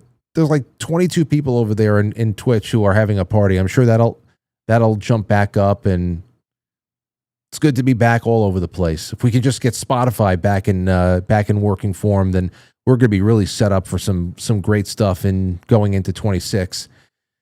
Let's see here. Jeffrey's World says, I hate this show. You do? So do I. And I got you on the list for the cozy basket. Jeffrey, we're going to do that drawing very soon. Grace says, loving your show tonight. Dr. McCutcheon is always a great guest. I love conservative economists, and I want that basket. Well, Grace, you're already in there. You're already in there from last week. But thank you so much. Love to you and your family and all the Franklies. Thank you for the support. Dan Schumann, my man, says, throw my hat into the ring, Frank. If I win, include a nice strong ale brew for me. You got it. You got it. I already put you in there over the course of my conversation with Robin. I'm a good multitasker because I drink Keto Brainz. Lynn says, just a simple love note. One love, Lynn. Thank you, Lynn. And yeah, great. Thank you all. Over on Rumble, let's get to those real quick. Colette Karma says, nice to see Robin back on the show. She is one of my favorites. She's a fan favorite, no doubt. And we got a lot to look forward to here. I like that imagery that she put forth of all of the world really just positioning themselves economically for some kind of a hard asset transition. And that we, being the giant whales, don't want to jump in too soon and cause, I guess, some kind of a wave pool catastrophe. But that there is a slow waiting that's going in there. I guess it's just my issue. It's not my strong suit to follow economic news and to be able to read between those lines. I'm always just paying attention to other people. And Tony Arterburn, I'm sure, is going to have some interesting insights in the next couple of minutes when he shows up, but we'll see. Stephen Ellis says, I love Robin. She's great. I caught her recently on with Dr. Sean Brooks. Dr. Sean Brooks, I met through Robin. No, I met Robin through Dr. Sean Brooks. They're both fantastic. And I would love to have Sean back on again soon. Man, those cognac balls are on my mind now. All right, let's go over to pilled.net, QuiteFrankly.tv. And I can't wait for extra innings tonight. I got some stuff for you guys. Smash Memes, thank you so much. Lori P. just bought a 3-month diamond tier subscription. And guess what, Lori? That means that just keep checking your direct messages. That's where you get all of the links for the Sunday streams. You get the members only password for the members only section on QuiteFrankly.tv with all of the same stuff that I post in the Subscribe Star and the Patreon. That is as legit a way to support this show through Pilled as anything else. And if you hang out on those in the Pilled chat room, you're going to see people just dropping subscriptions in there for people to claim all the time, just like what Jeannie's doing in Twitch tonight. Just a lot of generosity out there. Corey says, I want a chance to win the basket. Corey, I got you in there. Thank you. Stephen and Lori says, love all those cozy goodies. That mag feature, quite frankly, is amazing. Already subbed on YouTube and Twitch and Rumble and Pilled. Thanks for all the ways of giving us an awesome show. Thank you, Stephen and Lori. Been around for a while. Yep. Thankfully, I got 2 more of these to give away. They are mint condition. I have this framed. This edition of the, I actually brought this into a local art framing store. I know the owners there. I did a little bit of coaching with the owners. I said, I need you to take this and razor cut it out and you know, got this and the it's good. It's actually right behind me over there. See, NX17 says, Professor, can you please explain the American Sovereign Wealth Fund? Promise. Oh, damn. Okay, well, didn't see that, NX. I'm sorry. Email me that, and I will put it in my Robin McCutcheon notes. Please, NX. And I'll make sure that we get around to that later on. Sentinel says, the end of democracy and defeat of the American Revolution will occur when government falls into the hands of the lending institutions and moneyed corporations. Thomas Jefferson. Sentinel, again, democracy is 51% of the people taking away the rights of the 49. Thomas Jefferson. And one more, a private central bank issuing public currency is the greatest menace to liberties and the people than a standing army. We must not let our rulers load us with perpetual debt. I'm rereading right now, very quickly, rereading Thomas DiLorenzo's book, his Alexander Hamilton book. His Alexander Hamilton book, and right now I'm at a point in it that is really incredible about President Jackson's destroying of the Bank of the United States. Incredible stuff. You know, Andrew Jackson is often portrayed as some kind of a country inarticulate, brawling country bumpkin. And wow. Nope. Guy had balls, that's for sure, but not unintelligent. And I love these chapters. What the hell is it? Which one is it called again? Thomas Lorenzo, Alexander Hamilton. Which one am I reading? Ah, yes, Hamilton's Curse. Hamilton's Curse, how Jefferson's arch enemy betrayed the American Revolution and what it means for Americans today. It's wonderful. You should get drunk on Thomas DiLorenzo stuff. It's fantastic stuff between Hamilton versus, Hamiltonians and Jeffersonians like Ron Paul. Ron Paul wrote the foreword in that book. I know my professor Bowling, Professor Lawson Bowling, if he's watching me right now, he's probably clenching his fists because he loves Alexander Hamilton. And I remember I brought up Hamilton, and I brought up one time that I had him on the show, and Professor Bowling looked over at me. He said, Frank, are you telling me you're a gold bug? And I said, I guess I am a little bit of a gold bug, Professor. And here we are, $4,100 for a crumb of gold. A crumb. All right, into the news. We only got a couple of minutes before whatchamacall shows up. Charlie Kirk assassination suspect wants to wear plain clothes for court appearance. I really hope that they do this trial publicly. I really hope. For no other reason than I want to see all of the body language experts get to work on this person and to tell us what the hell we're dealing with. What the hell are we dealing with? I want body language galore on this one. Here's another one for you. I got this. This started going around yesterday. Jim Caviezel will not return as Jesus in Mel Gibson's Passions of the Christ sequel. Search underway for a replacement. Well, Caviezel will not be returning to his role as Jesus Christ, according to reports. Actor, 57 years old, starred as Jesus in Mel Gibson's blockbuster biblical drama. However, he's not going to be returning for the resurrection, which I think is a two-part movie. Monica Bellucci, who portrayed Mary Magdalene, will also not be returning, as completely new cast will star the sequel. Now, first thing I thought about was, no matter how well Mel has this underway, it's going to diminish the fullness of it all if he's not coming back. They were going to do with de-aging and all that stuff, but I got a little bit on this, and I reached out to the only person I knew, and they actually went and called Jim Caviezel. Actually went and called him within the last 12 hours on this, because even though everything written about this in the news is lacking in any kind of real information right now, most people are speculating it's because of Jim's age, and it's not. And Gibson had addressed that multiple times over the last couple of years with the intention to de-age everybody. But apparently what this is coming down to is pay. From what I'm hearing, Jim Caviezel is getting lowballed big time. And I heard that he essentially was offered somewhere around $5 million, like the amount he got for doing The Passion 20 years ago, which a movie that nearly killed him a few times, literally killed him a few times.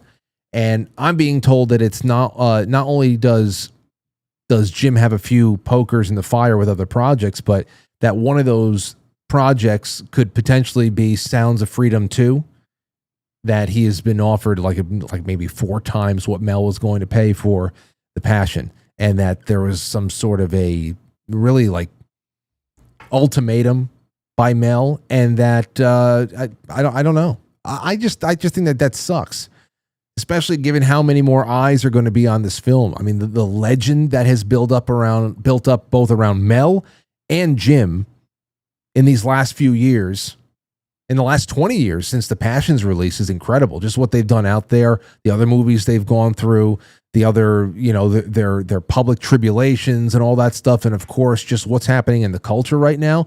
I think that release is going to be huge.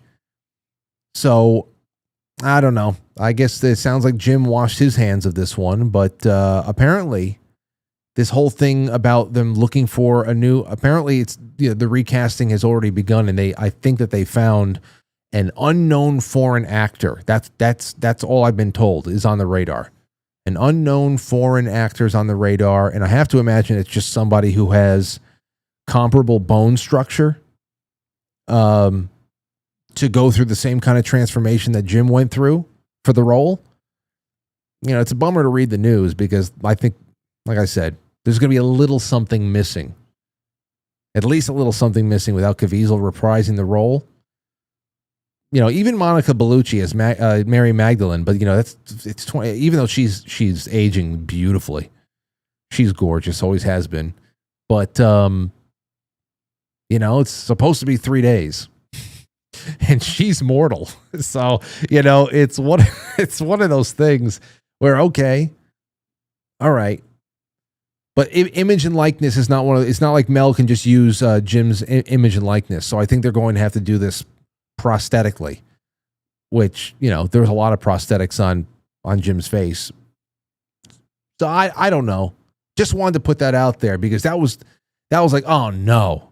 When we saw that was getting around over the weekend, and this is getting around the same time that we hear that out there in Italy, in parts of Italy, there's principal photography or something, production's already being done, and that this is going to be released in 2027. So a little bit of a bummer, but I just wanted to throw that out there. So there you have that. What else we have? The whole Antifa thing is really incredible. You want to talk about what Robin McCutcheon's describing with, what we see in the culture and what we see with idiots like Mark Ruffalo and who you can really trust to reimagine the country. And it comes down to the gaslighting that we're getting with Antifa. Take a look at this.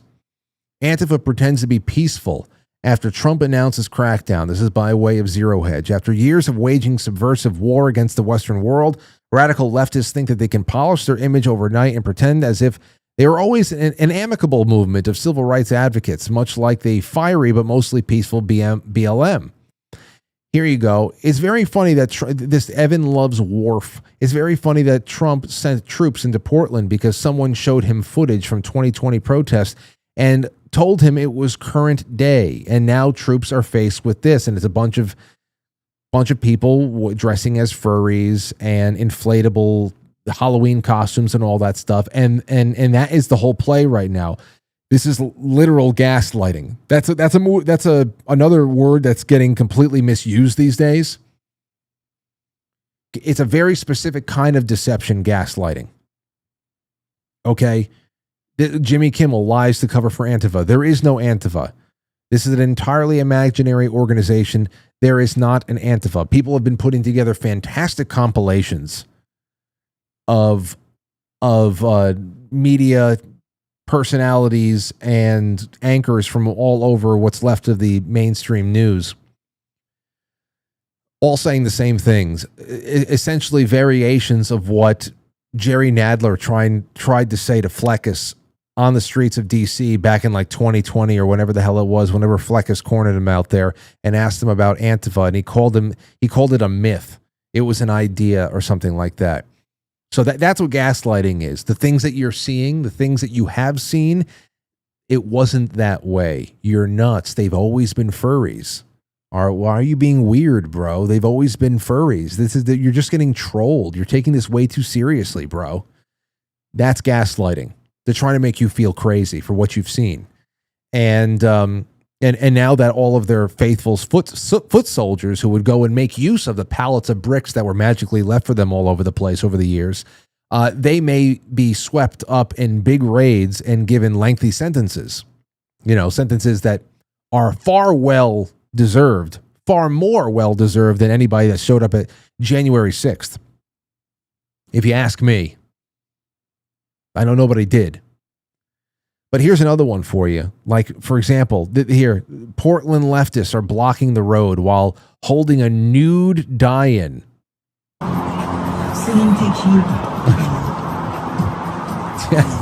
Everybody's... That's what they do. That's it.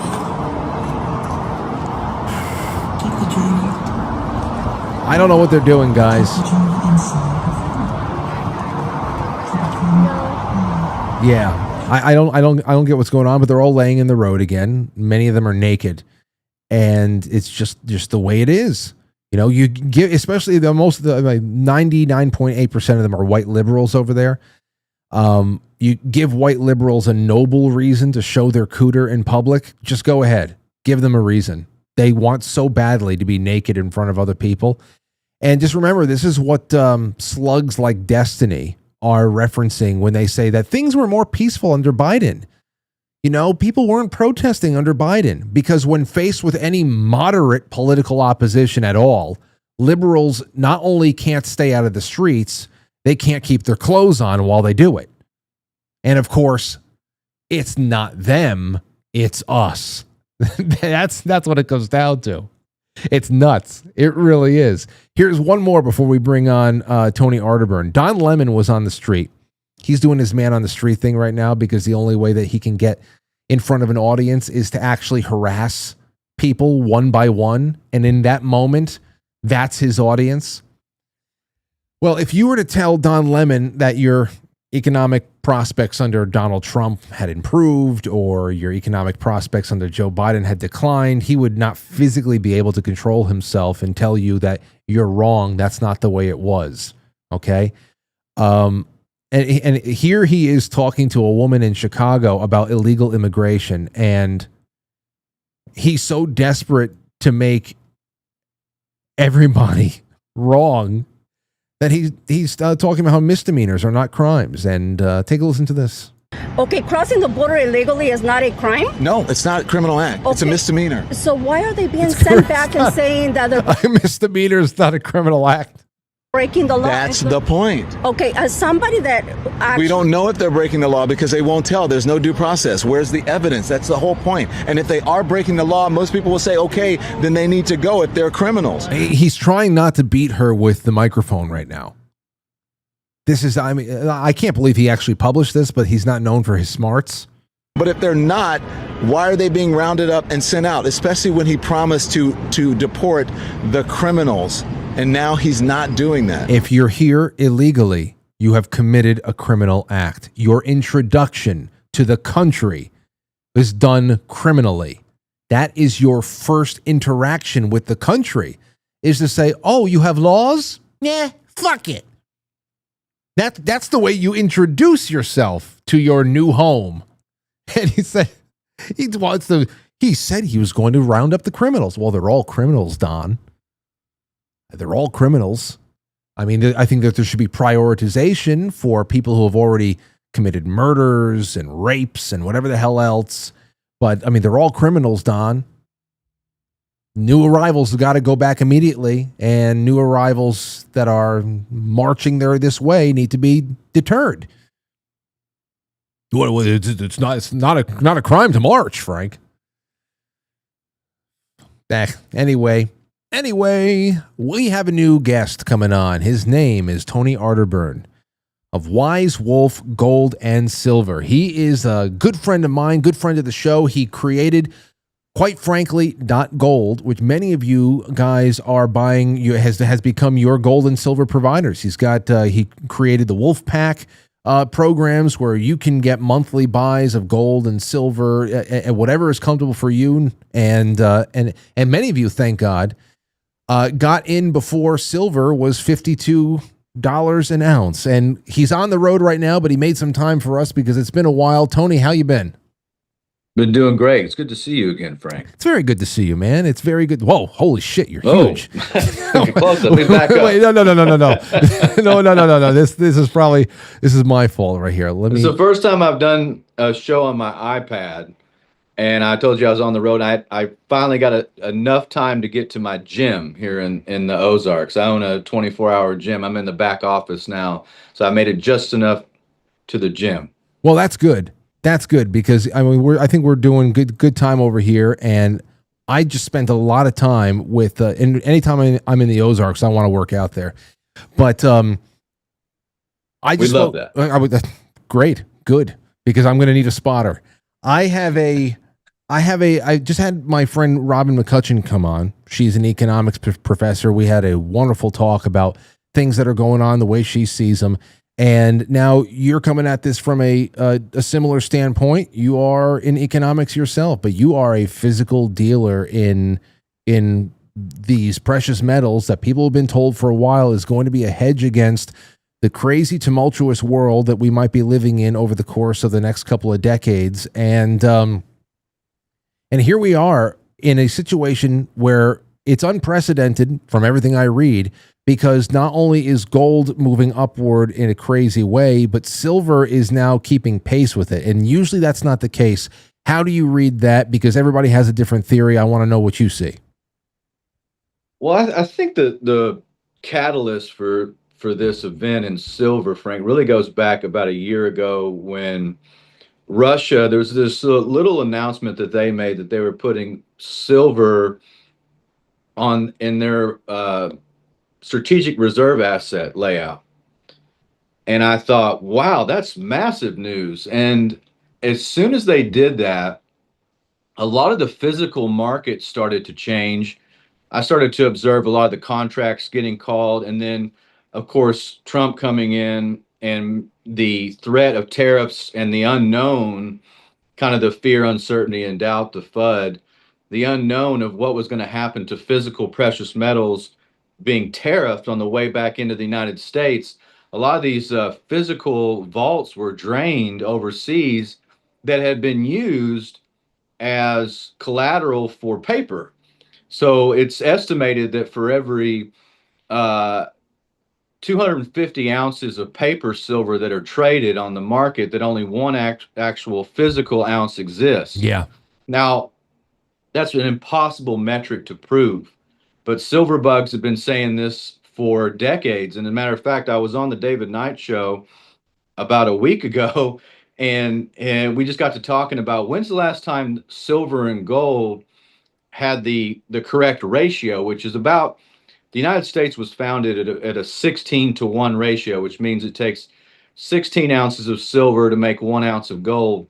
And that was that way until about from the beginning of the United States Republic to about 1933. And then it got skewed because Franklin Roosevelt did his gold hoarding executive order and had Americans turn their gold in and all the rest. And that ratio has never been the same since. But until 1979, 1980, and gold hit about $800 an ounce, and silver was $52 an ounce, which is 16-to-1. And I remember I was doing that live on air, doing the calculations. So that was the last time that it was actually in line with what the ratio should be.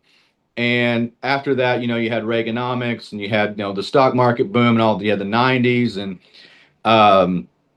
the dot-coms, and everything that happened around that. But slowly we went further and further into debt, and the dollar lost purchasing power.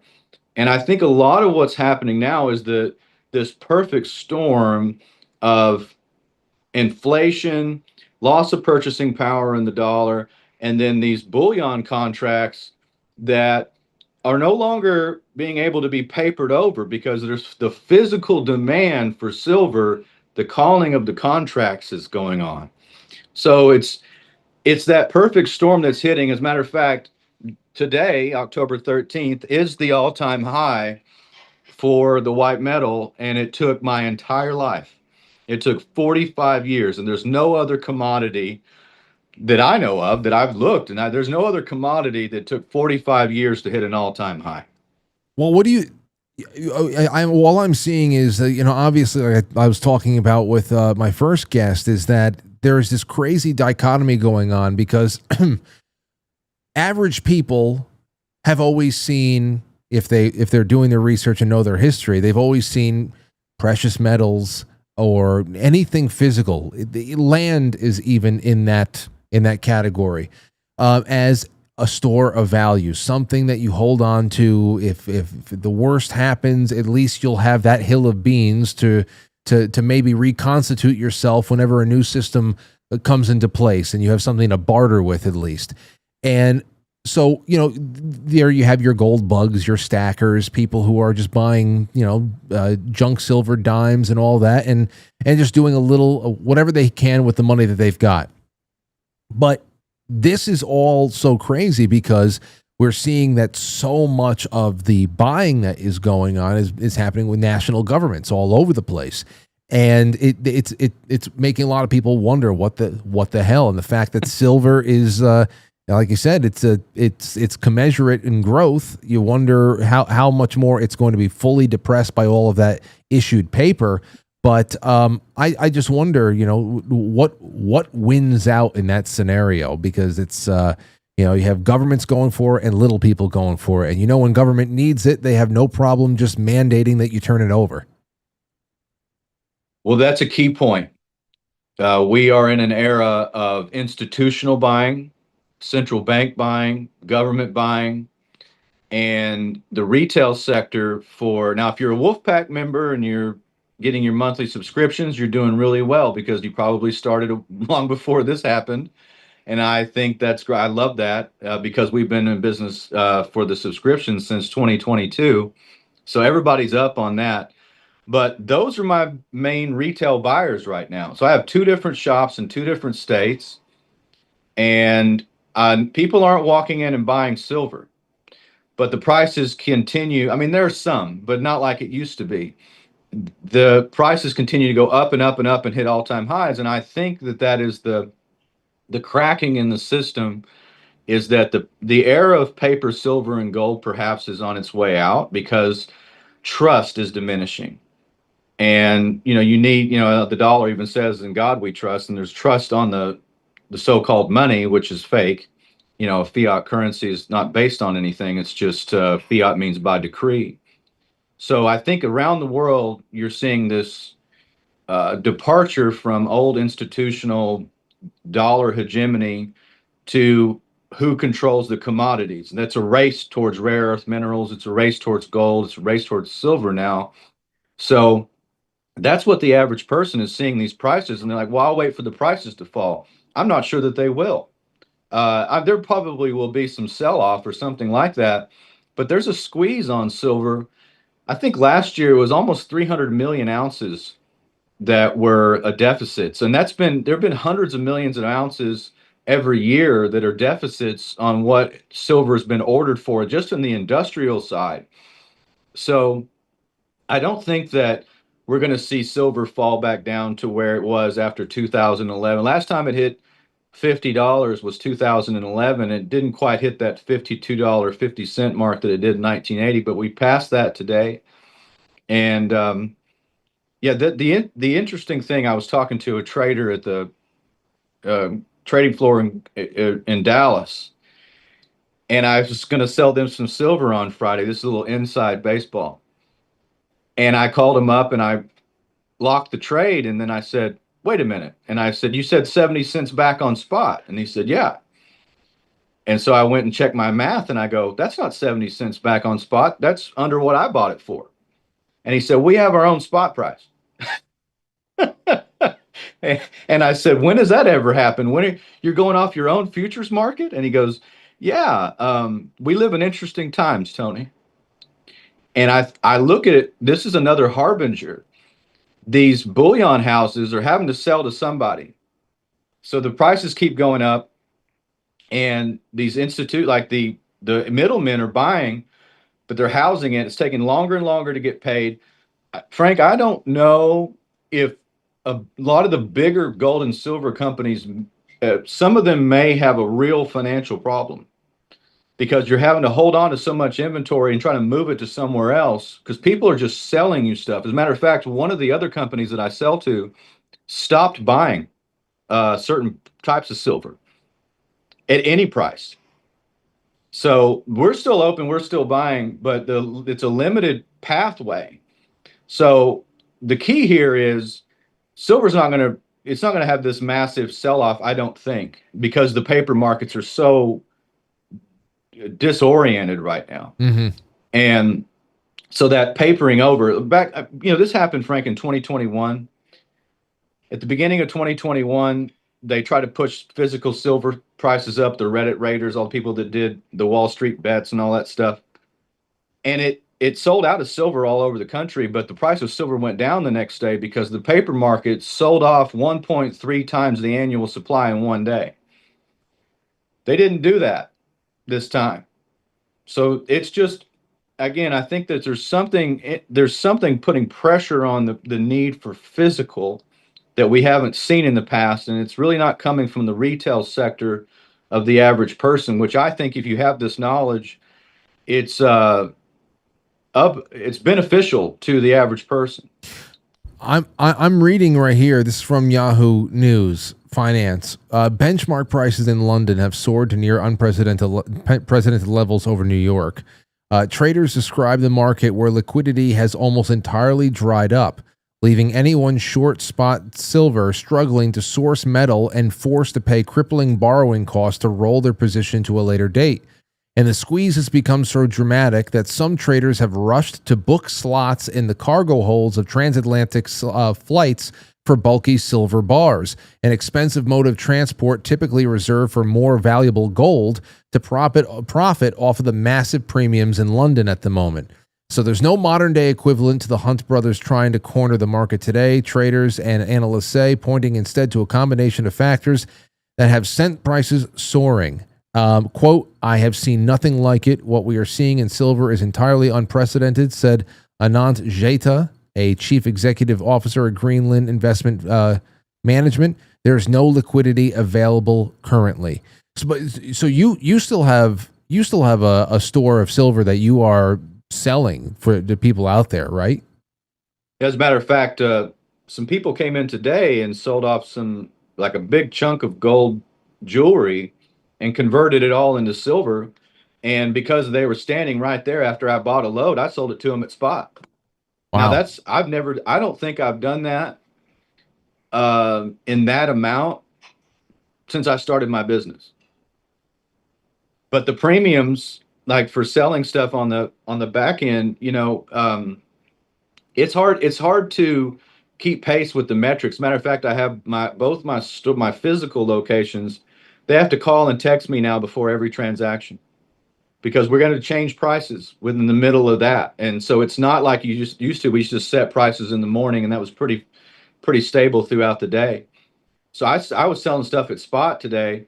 And of course, if you're in Wolfpack or if you're doing the subscriptions, you're getting stuff like I'm already discounting that. And I've got a store, like I've got about a month's worth or more of supply. But we stay pretty lean. That's one of the things that I'm really thankful for, the way I set up my business, is that I'm not over leveraged. And so I think the bigger that you get, the harder it's going to be. And I just happened to find, that didn't work for me to just load up on inventory. So we got enough for about a month or so of anybody who's, on the automatic stuff. And then I'm just going day to day on everything else. So there's going to be deals, people that if you go in and go to QuiteFrankly.gold or whatever you want to call us, it'll just be what's available at the moment. I always pass that along to people. Because they ask me about one thing or another. I say, you know what? Thankfully, I've got a great website that was set up by you, and they go to QuiteFrankly.gold. There's a contact button right at the top of it. That you're responsive. Your whole team is fantastic, and any questions they have, as long as they're talking to you, I know they're in good hands. But let me ask you this: with the sample size of time that we are now, because I want to ask you specifically about precious metals versus crypto in this current moment.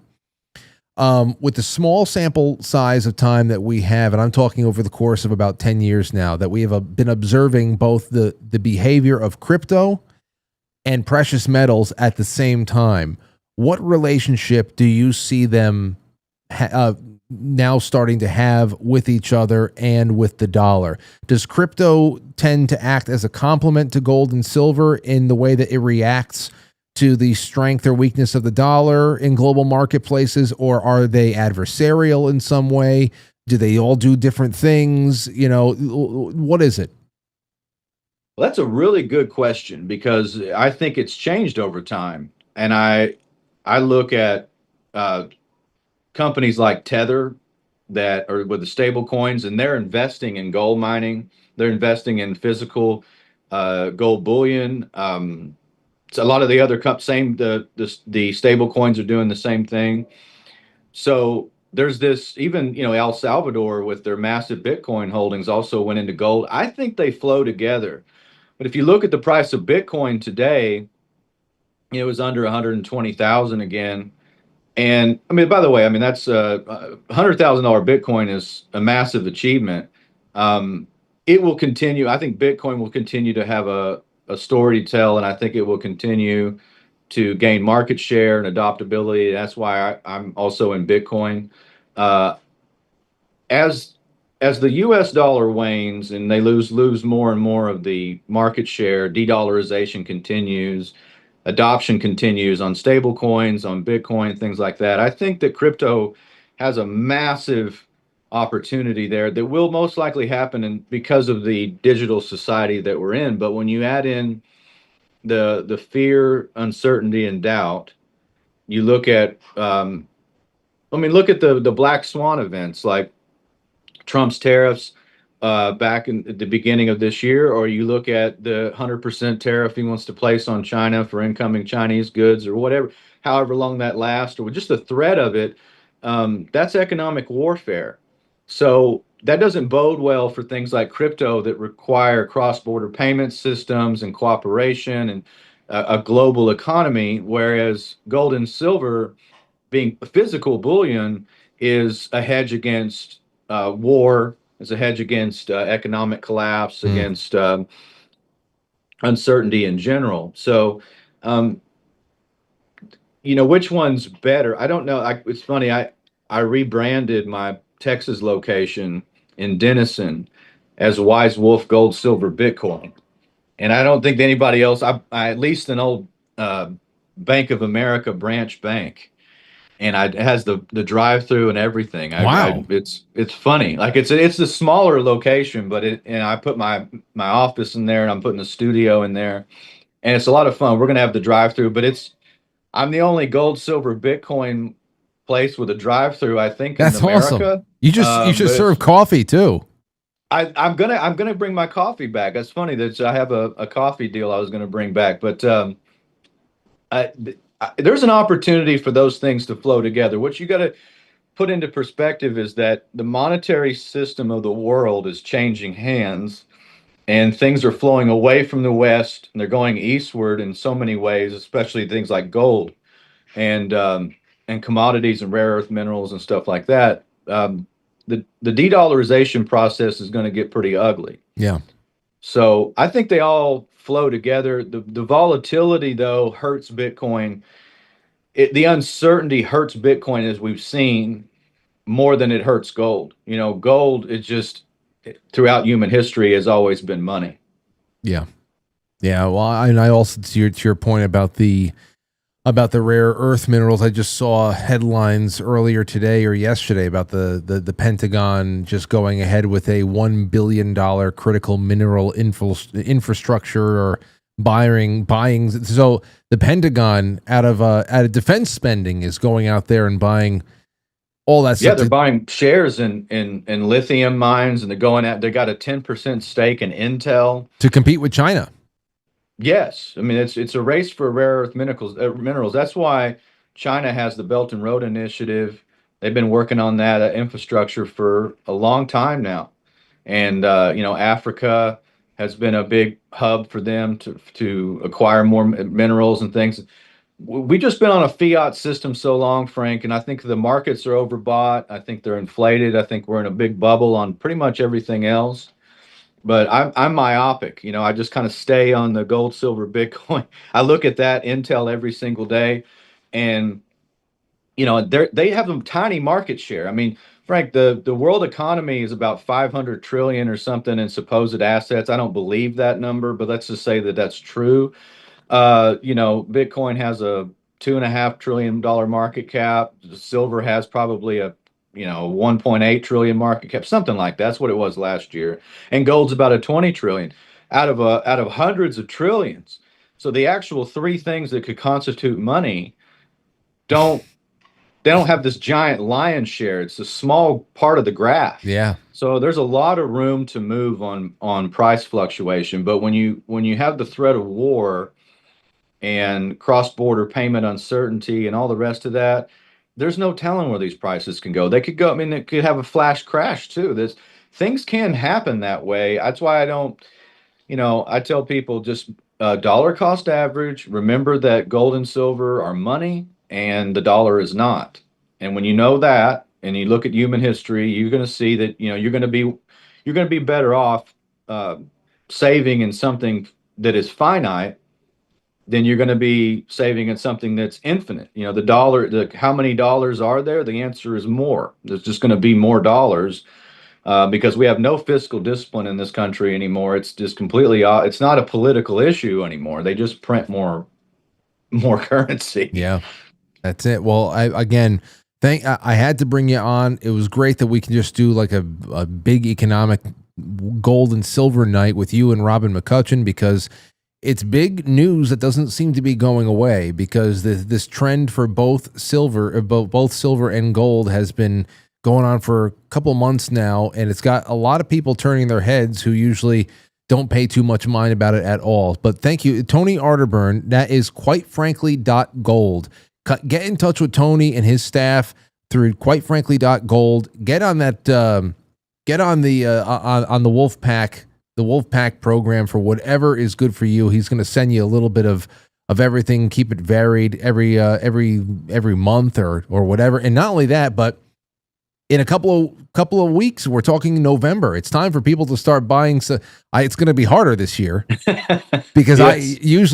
I get a round of silver and I put it in everybody's stockings, and I text Tony today. I texted at least 12 people. And I said, I hope you have been keeping track of every silver coin I gave you over the last 7 Christmases, man, because your stock just went up big time. This is what they're $25 a round, and it's nuts to see all that going. And who knows if it dips down again, like you said before, you're talking about materials that have stood the test of thousands of years. So it's just good to have a little bit of everything. Well, I agree, and it's an honor to sponsor the show. Thanks for having me on. I always love our talks, and I love your audience. They've been wonderful, and that's the thing about what I try to do is, we don't do investment advice. We do protection advice. Protect your earnings, your energy, and store it in something that is that has value inherent in it. Gold and silver aren't just money. They also have industrial use, medical use, things like that. And Bitcoin, it's funny. There's more there's more millionaires on Earth than there are people that own at least $1,200 in Bitcoin. Wow. And there's only 16 million Bitcoin that are possibly available. That's not true. Most of those are gobbled up. But let's say they're all available. There's 22 million millionaires in the U.S. Not every millionaire can own one Bitcoin. It's a finite resource. The odds. As Han Solo said, never tell me the odds. All right. Well, thank you, Tony. It's been great. Thanks again. And we'll bring you back soon. I like these check-ins, and I hope you had a wonderful summer. All the best to you and yours.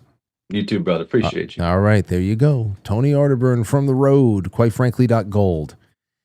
That's it. Let's see who's winning all this good stuff over here. Let me see. Who is winning this entire treasure trove that is actually going to have more added to it? All the Keto Brain stuff is not even shown here. And also, the first of 3 Quite Frankly edition Flip City magazines that I'll write a little something in there, or if there's anything to write on, maybe I'll just put an index card in there and write you a note. All right, here we go. Over to namepicker.net. I now have 70 names. Let me make sure I didn't miss anybody. No, we're good all over there. We're good on Rumble. Oh, wait. No. Stephen Ellis. We have 71 names. And we got everybody over there from Pilled. Great. Perfect. And away we go. Who's the winner? Secret Weapon. Secret Weapon. I believe Secret Weapon is from Pilled. I think. Secret Weapon, get in touch with me. Get in touch with me immediately. If I don't get responses within a week, these are being I'll save all these names and we will just pick again. But Secret Weapon, get in touch with me. Frank at QuiteFrankly.tv. Congratulations to you. This is a treasure trove. And I have more stuff. I have more baskets to present to you guys, and a little bit smaller baskets so they don't have to be built up for 2 weeks. We can do them with 1 week turnarounds, and we can have so many great things to put in there. I have so many signed books from Chris Ann Hall and CDs and art and all this fun stuff. I just want to keep giving them out to people and at the same time pulling you guys in to help the show grow a little bit. I appreciate you all. We're going to start extra innings right now.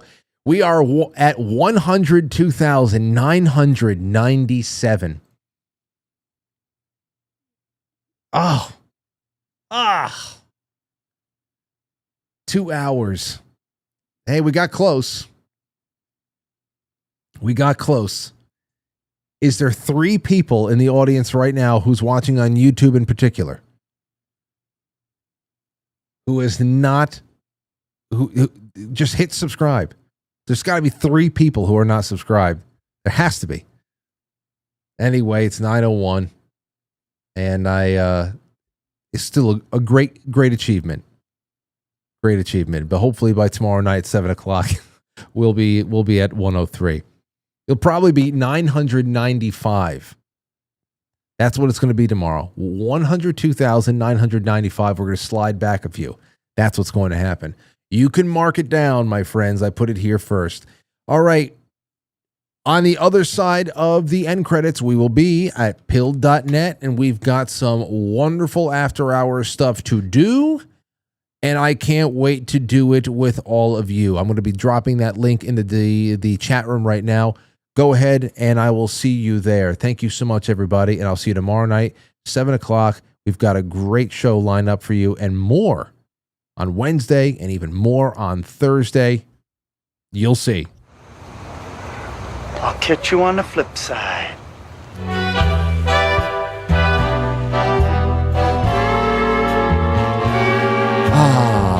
Thank you, everybody, ladies and gentlemen, for being here, and I appreciate you all. Now have yourself a wonderful ride home, or have yourself a wonderful saunter into the kitchen. Get yourself a Topo Chico, a mineral water. Drop a little bit of lime in there to balance out the gut. And just, I don't know, take a couple of deep breaths. It's all going to be all right. That's it. See you later.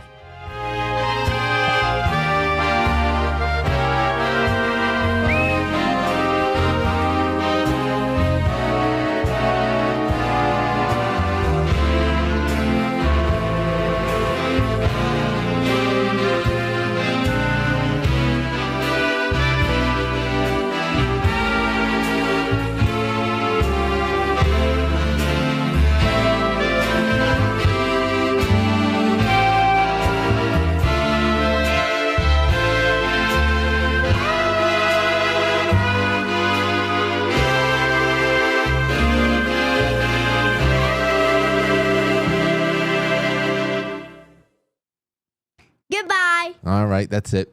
Thanks, everybody. Will you shut up?